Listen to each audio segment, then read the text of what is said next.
Strange Scrolls, where we look at weird things on the internet. Speaking of weird things on the internet, hey Chase. Dang, did you write that?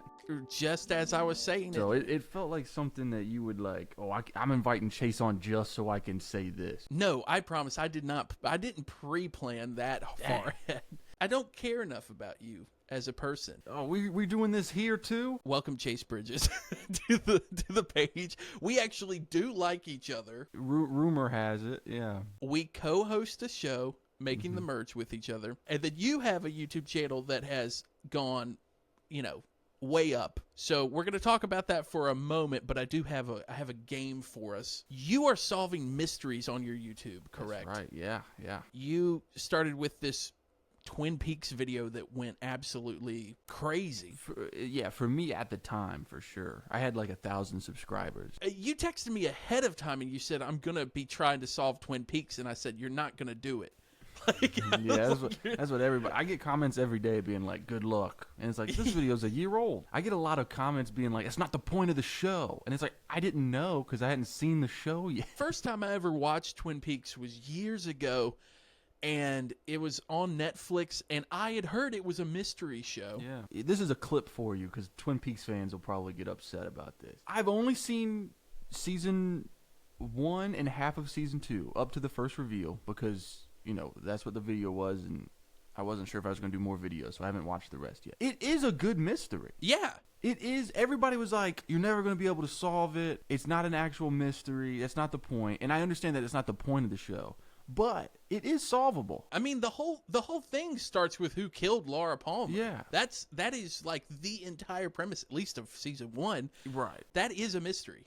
And I think where people are coming from is like, so especially if they're big David Lynch fans, which, rest in peace, we all should be big David Lynch fans. The point of the show, from his perspective, was to never reveal who did it, because that's not the point of the show. The point of the show is everything else going on in the town, and is essentially an over-exaggeration of the soap opera shows of the time. He's using the soap opera medium. It was the studio that demanded that the reveal happen and that there actually be a killer. So I think that's why people have such a hard time with it, because they're like, yeah, David Lynch didn't want to reveal it. That's fascinating. I never knew that about the show, which it makes sense. I found it to be a really fascinating show when I watched it. Riverdale's the same way. Riverdale was strongly inspired by Twin Peaks, except they weren't doing an over-exaggeration of soap operas. They're doing an over-exaggeration of teen dramas. Look, I'm going to say it. Riverdale is a pretty fun show. I think it's great. Now, you also did Pretty Little Liars. That's the big one. That one, we were just texting back and forth being like, this is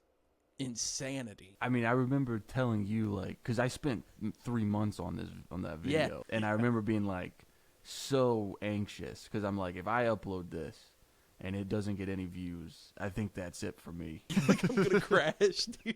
I mean, I put so much time and work into it, and it really paid off. It's about to hit 1 million views.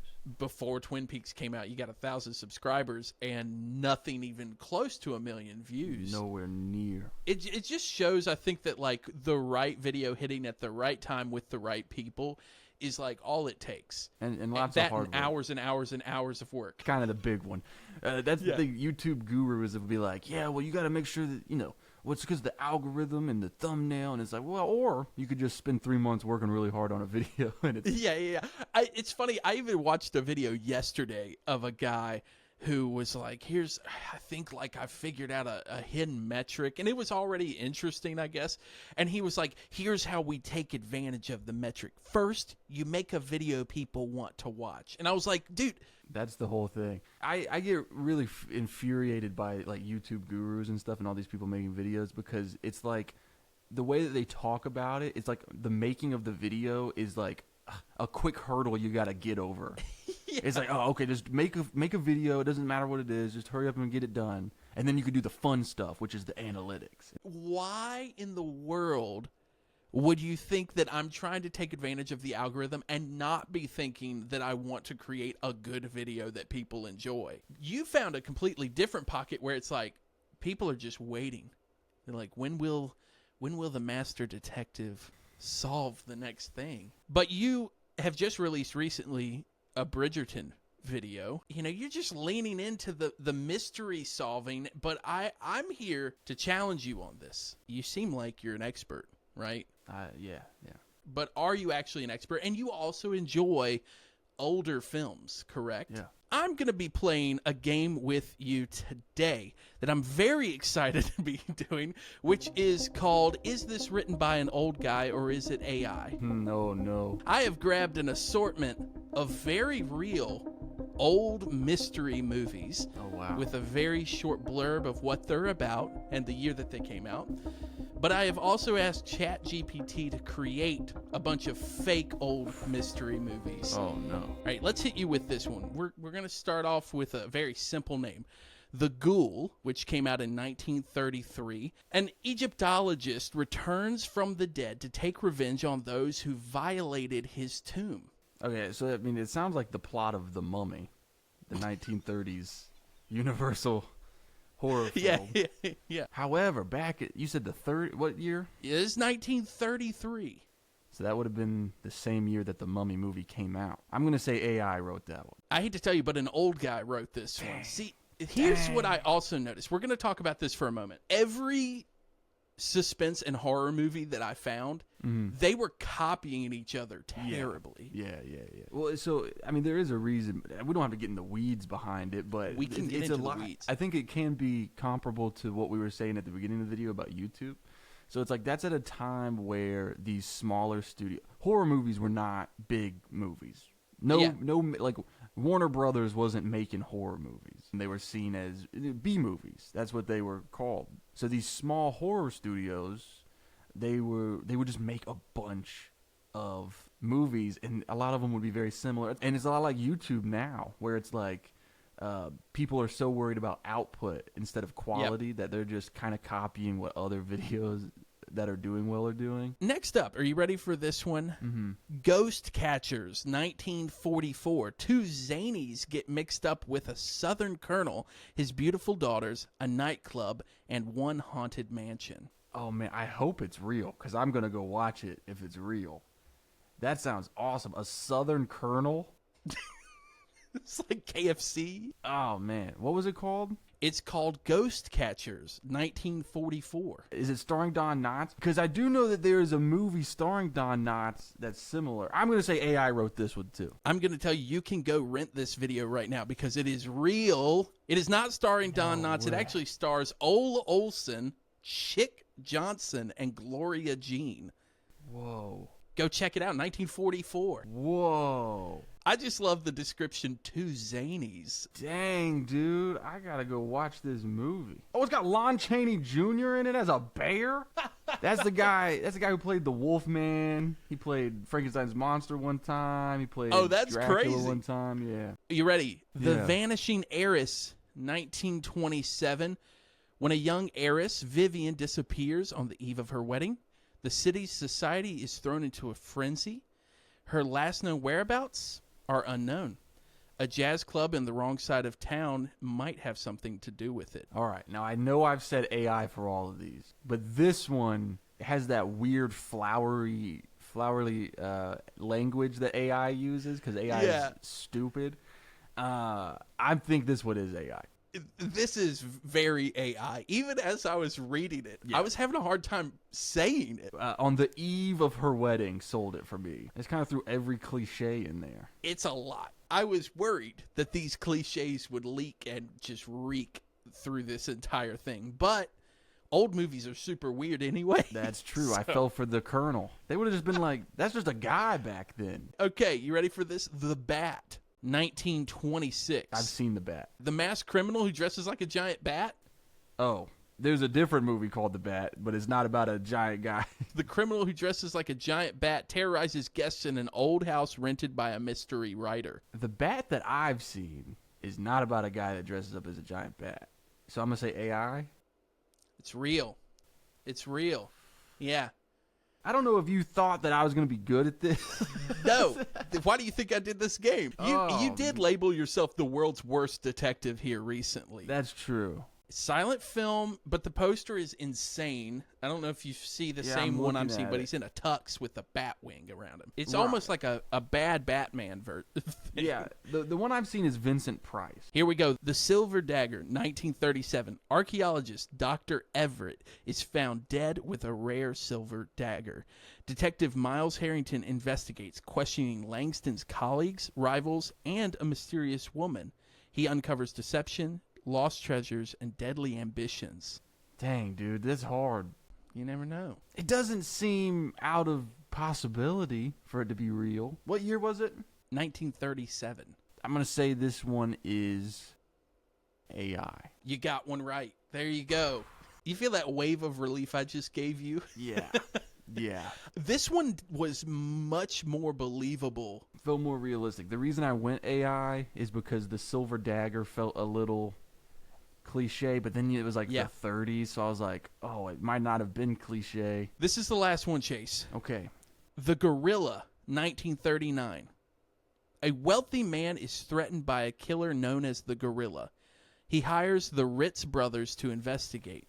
A real escaped gorilla shows up at the mansion just as the investigators arrive. Yeah, this is a real movie that I have seen. Have you seen it? Yeah. Yeah. Dang, you got it. How was it? Was it Awesome. hilarious? Awesome as you would think it is. What does it mean when a real gorilla shows up? Is the gorilla the killer? No, a real gorilla shows up. Why, though? Because the killer is called the gorilla? Like, No, it's just pure happenstance. what is going on with it? Dude, I'm not gonna spoil it for you. Just watch it. Just watch it. One of my favorite memories of my life when I was in middle school. My best friend growing up, he had seen this movie had come on like TCM or something. It had come on TV and he had watched it. And the next day at school, our teacher was like, we had some extra time at the end of class or something like that, or at the beginning of class, and she was like, oh, anybody do anything interesting this weekend? And he starts just telling us the plot of this movie.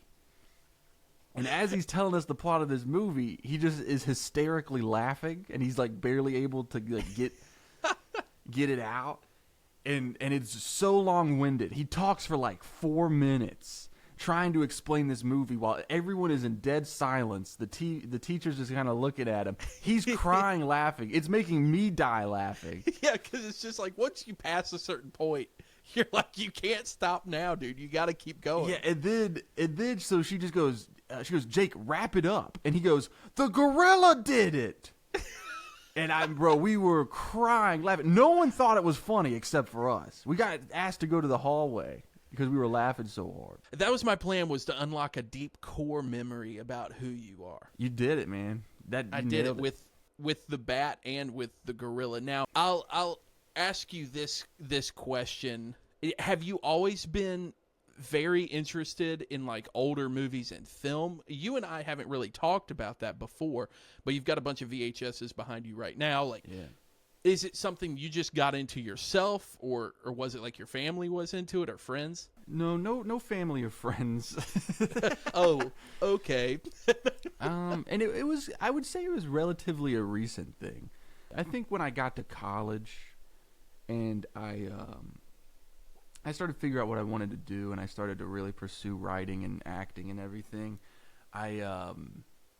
While I've always loved movies and TV, it was all like I wouldn't say I was like a cinephile or a film buff. Yeah. You know, but when I got a little older, when I was in college, I started to really get into old TV shows especially. I really liked the history of old TV shows because we hear about old movies a lot. Yeah. Even if you're not a movie person, you do hear about like the history of movies. Everyone can spit out a fact about like The Wizard of Oz. You know, they made Judy Garland smoke 20 cigarettes a day and she was on pills, and it's like, that is true. Like everybody kind of knows about old movie history, but TV has this really interesting history too. When I was younger, they had a marathon going on for the show Land of the Lost, which was a 70s kids TV show.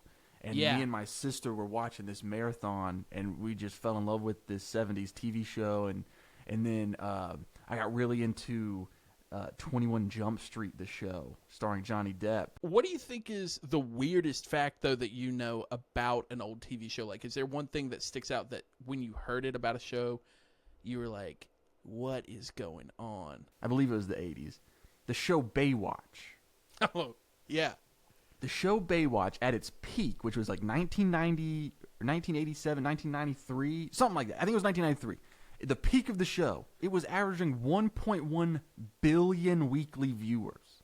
Whoa. And there was only 3 billion people on the planet. What is going on with that number? That's crazy. 1/3 of the Earth was watching that show every week. Could not get enough David Hasselhoff. There wasn't as many stations. Well, it's interesting to hear that, and you're like, that number is so staggering. And then just recently, I was watching Beast Games, okay? Right now, Mr. Beast has 360 million subscribers. Right. There are only like 320 million people in the U.S. Right. But television was such a different situation because, like you said, there weren't as many channels. Yeah. You couldn't just go and watch like whatever you wanted. Hopefully we're gonna get much more mystery. What happens when you run out of mystery shows, Chase? I don't think I can run out of mysteries, because if I run out of mystery shows, which would be impressive, there's mystery movies, and there's mystery books, and there's mystery radio dramas. That's your podcast, actually. Yeah. When you finally stoop to a podcast like I have, not that this is a podcast, this is a video, okay? Don't get me wrong. Well, dude, hey, thanks for being on here. Absolutely. And, I guess we'll continue to get along when it's not us at each other's throats on the Survivor podcast. But in every form of entertainment I participate in, I have a different persona. And for some reason, the Survivor show, the Survivor podcast show, I'm like, my whole thing is that I just despise Jonathan. yeah, I don't know if you and PD thought things were going to change when we got picked up by the network and stuff, and we have the new co-host. It's like, well, maybe Chase will be more professional. I was counting on it. It got worse. Look, it's money. Yeah, quite literally now, Like, you're getting... How does it feel that you will get paid to bully me? If you do what you love, it feels like you're doing it for free. I've never worked a day in my life. Yeah. That's all I got. So thanks to my patrons. Thanks for watching. Chase, thank you. Yeah. And I'll talk to you later.